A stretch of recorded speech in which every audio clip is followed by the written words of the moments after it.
પશ્ચિમ કચ્છમાં આવેલી બાલકૃષ્ણ ઇન્ડસ્ટ્રીઝ લિમિટેડ પદ્ધર ખાતે આવેલા કારખાનામાં પ્રોપેન ટેન્કમાં ગેસ લીકેજ થતાં જ ઇમરજન્સી કોલ આપવામાં આવ્યો હતો। બીકેટી કંપની દ્વારા તમામ ફાયરના સાધનોને એક્ટિવ કરીને આગને કાબૂમાં લેવાના પ્રયાસો કરવામાં આવ્યા હતા। જો કે આગ વિકરાળ હોય કારખાનામાં આવેલી ફાયર સિસ્ટમથી બુઝાવી શકાય તેમ નહોતી। આથી કંપની દ્વારા આ આગને લેવલ 3 ડિઝાસ્ટર જાહેર કરીને કચ્છ જિલ્લા વહીવટીતંત્રની મદદ માંગવામાં આવી હતી। જિલ્લાની ફાયર ટીમે ઘટના સ્થળે પહોંચીને આગ ઉપર કાબૂ મેળવતા મોટી દુર્ઘટના ટળી હતી।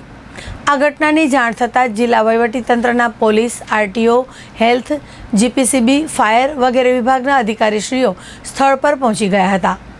વહીવટીતંત્રના વિવિધ વિભાગોએ સંકલન સાથે કામગીરી કરી આગ ઉપર કાબૂ મેળવી લીધો હતો।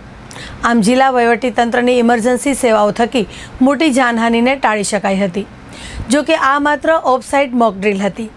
આ જિલ્લા કક્ષાની ઓફસાઇટ મોકડ્રીલ જિલ્લા વહીવટીતંત્રના અધિકારીઓ અને ઔદ્યોગિક સલામતી અને સ્વાસ્થ્યની કચેરીના સંયુક્ત સંકલનમાં સફળતાપૂર્વક યોજવામાં આવી હતી। આકસ્મિક સંજોગો ઓફસાઇટ દુર્ઘટનાના કિસ્સામાં કેવી રીતે સંકલનથી કામગીરી કરી શકાય અને તેમાં રહી જતી ત્રુટિઓ દૂર કરી શકાય તે માટે આ મોક ડ્રીલનું આયોજન કરવામાં આવ્યું હતું।